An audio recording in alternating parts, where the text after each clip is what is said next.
नमस्कार। आज से हम लोग विवाह रेखा के बारे में जानकारी लेना चालू करेंगे।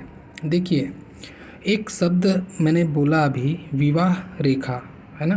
तो इसका मतलब दिमाग से ये एकदम निकाल के बैठना है कि उसका नाम विवाह रेखा है, मतलब वो केवल विवाह को बताएगी, ऐसा बिल्कुल भी नहीं है। ये एक पुराना एक विज्ञान है। उस विज्ञान में पहले जो शब्द यूज हो गया है वही शब्द आज तक चला आ रहा है। ठीक है, तो इसको विवाह अगर रेखा कहूँ तो केवल विवाह से नहीं देखना है। हाँ, ये ज़रूर है कि आपको विवाह से भी उसको देखना है। ठीक है, से भी देखना है, कहने का मतलब विवाह ही देखना ये नहीं है। अब इसका टेक्निकल पहले इसको हम समझने की कोशिश करते हैं। तो देखिए, पहले चीज़ तो मैं बताऊँ, एक ही रेखा बनाता हूँ, हृदय रेखा, और ये आपकी बुद्ध की उंगली का जो निचला पोर है वो है, समझिए ना। इन दोनों के बीच में एक आड़ी रेखा, दो आड़ी रेखा, किसी किसी की तीन, किसी की बहुत सारी भी दिखती हैं। तो ये जो रेखाएं बनती हैं ना, आड़ी रेखाएं, इनको हम बोलते हैं विवाह की रेखा। अब कई लोग का प्रश्न होगा कि मेरे हाथ में तो 3 विवाह की रेखा है, तो मेरा क्या 3 शादी होगा? कोई बोलेगा मेरे हाथ में तो एक ही है, लेकिन मैं तो 2 विवाह करके बैठा हूँ। तो इसका मतलब ऐसा नहीं है। मैं इसको ही पहले, मैं आज का जो वीडियो है ना, मैं आपको विवाह रेखा के बारे में बहुत डिटेल नहीं देने वाला हूँ। मैं आज केवल और केवल पॉइंट पे बात करूँगा। एक लॉजिक को पहले हम समझेंगे, ताकि हम नेक्स्ट वीडियो में जब इसका पार्ट लेके आऊँगा, मैं इसको मैं कोशिश करूँगा 4, 5, 6 पॉइंट जितना मैं लंबा इसको समझा सकूँ। बहुत लंबे इसमें बात करेंगे, क्योंकि मैं अक्सर देखता हूँ कोई भी जो हाथ दिखाने आता है या जो हाथ देखना चाहता है या देखता होगा, उन सारे लोगों में आपको 70% लोग ऐसे मिलेंगे जो वैवाहिक सुख के कारण से परेशान हैं। हाँ, उसकी कुछ समस्याएं चल रही हैं, किसी का तलाक है तो किसी का विवाह नहीं हो रहा है। इन जो चीज़ें हैं ना, मैं उनके हेल्प के लिए ये चीज़ बनाता हूँ। अपने हाथ में आप स्वयं देखें इसको और समझने की कोशिश करें कि ये साइंस बताता क्या है ना। तो पहले हम टेक्निकल बात करते हैं। देखिए, विवाह रेखा शब्द यूज कर दिया, लेकिन मैं इसको एकदम करेक्ट साइंस शब्द इसको मैं देता हूँ। इसको बोलता हूँ ये आपकी प्रणय रेखा है। प्रणय मतलब प्रेम की रेखा, प्रेम संबंध की रेखा, ठीक है ना। अब ये बताता है कि आपके जीवन में कोई न कोई एक अपोजिट लिंग या विपरीत लिंग का आपके जीवन में ऐसा इम्पैक्ट पड़ेगा। हो सकता है उसके साथ में आपका प्रेम संबंध हो या इमोशनली एक दूसरे के आप मैच करने लगें, तो आपका एक झुकाव सा हो जाएगा।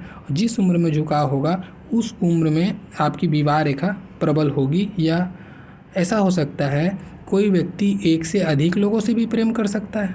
तो अगर विवाह की रेखा ज़्यादा है, इसका मतलब प्रेम तो बहुत लोगों से कर सकता है वो, 2 से 3 से। लेकिन जो लंबी होगी, ये रेखा मान लो 2 है, ठीक है। अभी आप देखिए नीचे वाली रेखा लंबी है, तो जो रेखा लंबी होगी, स्पष्ट होगी, मजबूती से खड़ी होगी, वही आपकी विवाह की रेखा है, ऐसा आपको मान के चलना है, ठीक है। अब एक इसमें आता है कंडीशन। मान लेते हैं ये कोई एक्स व्यक्ति है और ये शादी ही नहीं करना चाहता, शादी करा ही नहीं इसने पूरे उम्र में, ठीक है। इसका उम्र मान लेता हूँ मैं 70 साल का है। अब इसने शादी किया ही नहीं, अब इसकी विवाह रेखा 2 है। तब क्या मतलब हुआ? तब ये मतलब हुआ, तब इस व्यक्ति के जीवन में ये 2 बार ऐसी सिचुएशन इसके जीवन में ज़रूर बनी होगी जहाँ पे ये विपरीत लिंग की तरफ में आकर्षित हुआ होगा। 2 बार इसके जीवन में अटैचमेंट हुआ होगा, 2 बार इसके जीवन में प्रणय संबंध बना होगा किसी 2 व्यक्ति विशेष के साथ में। ये ऐसा बताता है। वो जो 2 व्यक्ति विशेष है ना, इसके जीवन में इमोशनली कनेक्ट हुए होंगे इनके साथ में, ऐसा उसको समझ सकते हो। एक हो गया रीजन। अब एक और कंडीशन इसमें अप्लाई करते हैं। मान लेते हैं ये कोई वैरागी के हाथ में है, ठीक है।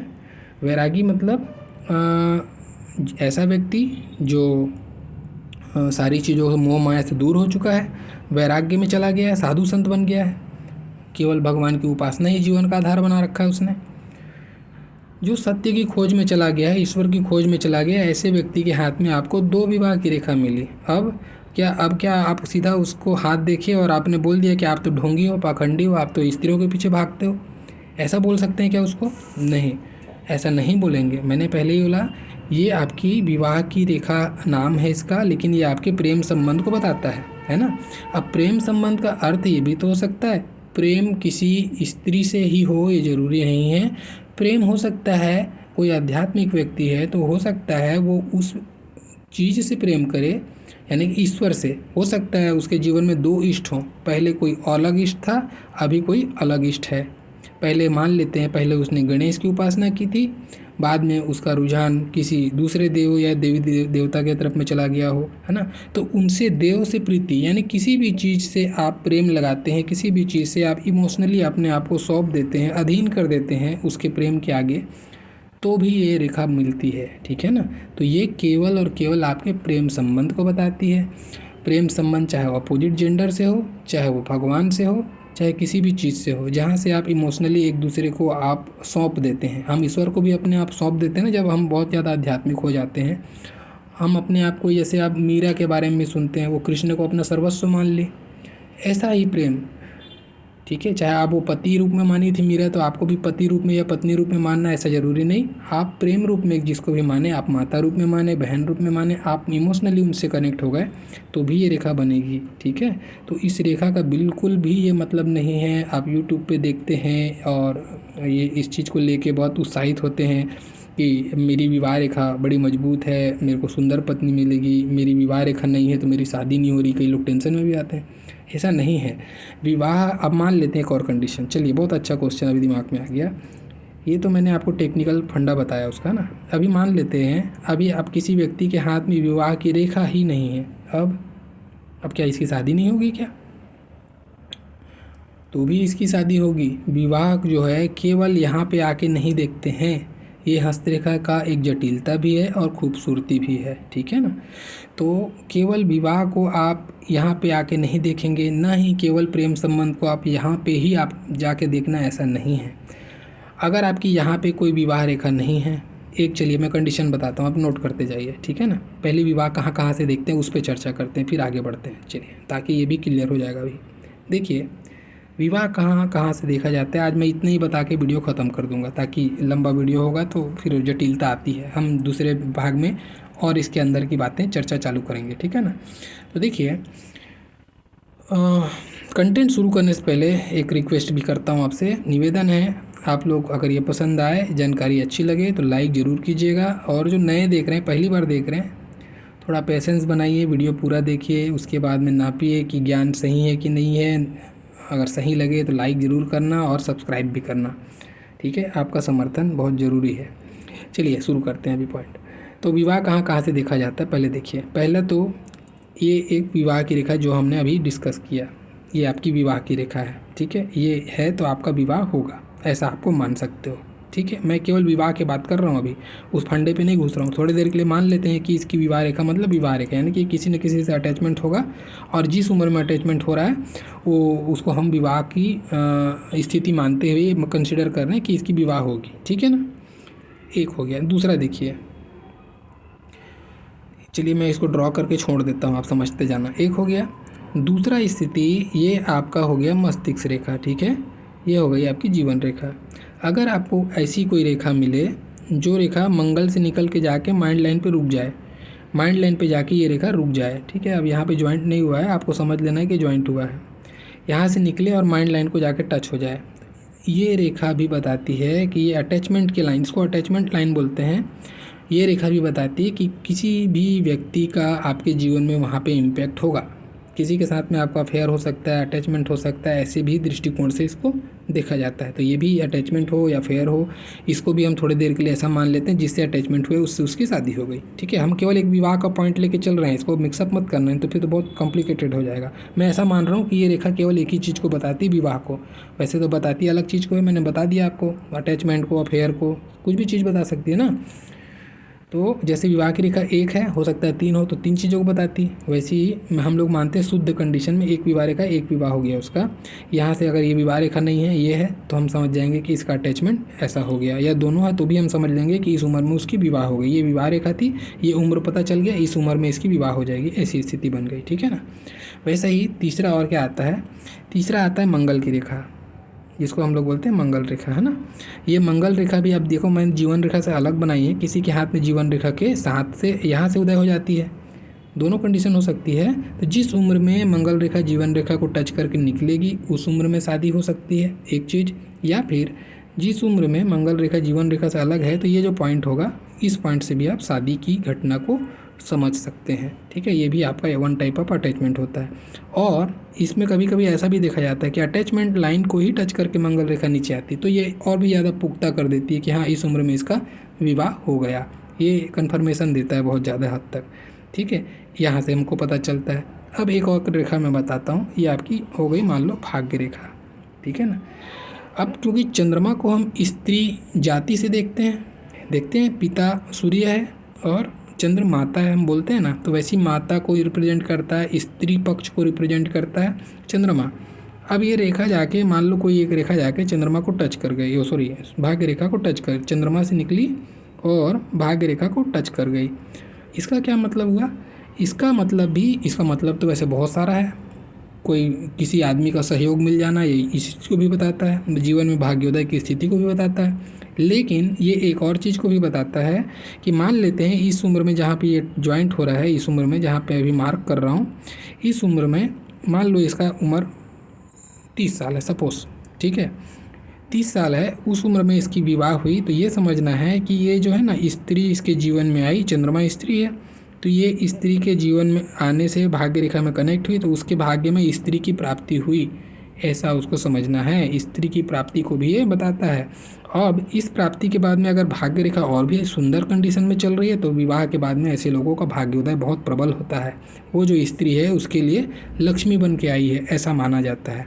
लेकिन अगर कहीं जहाँ से ये टच हुआ उस उम्र में आपका विवाह तो हुआ, लेकिन उसके बाद में विवाह की भाग्य की रेखा खराब होने लगी, तो इसका मतलब है वो स्त्री आपके लिए कुलक्ष्मी बन के आई है, आपके भाग्य का उसके कारण से नाश हो रहा है। ऐसी स्थिति को भी देखा जाता है। तो विवाह और विवाह का सुख दोनों चीज़ें यहाँ से पता चल जाती हैं और बहुत बहुत अच्छे परसेंट में 90-95% में ये चीज़ें यहाँ से पता चलती हैं अगर ऐसा संयोग मिले तो यहाँ से भी आप क्या देखते हैं? विवाह को देखते हैं। वैसे ही एक और विवाह की स्थिति हमारी बनती है गुरु पर क्रॉस से। ठीक है, गुरु पर क्रॉस अगर मिडिल पे बनता है, 3 भाग कर लेना है गुरु के पर्वत को।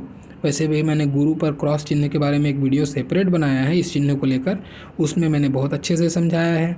तो जो और इसको समझना चाहते हैं वो उस वीडियो को जाके रेफरेंस के लिए देख लीजिए, आपको और कॉन्सेप्ट क्लियर होगा। लेकिन मोटा मोटी मैं बता देता हूँ, अगर गुरु पर्वत को अब 3 बराबर भागों में बांटेंगे तो निचला जो हिस्सा होता है 25 साल से पहले और 25 से 30 साल बीच वाला हिस्सा और 30 के ऊपर में जो शादी होगा लेट में, उनका ऊपर में क्रॉस बनता है।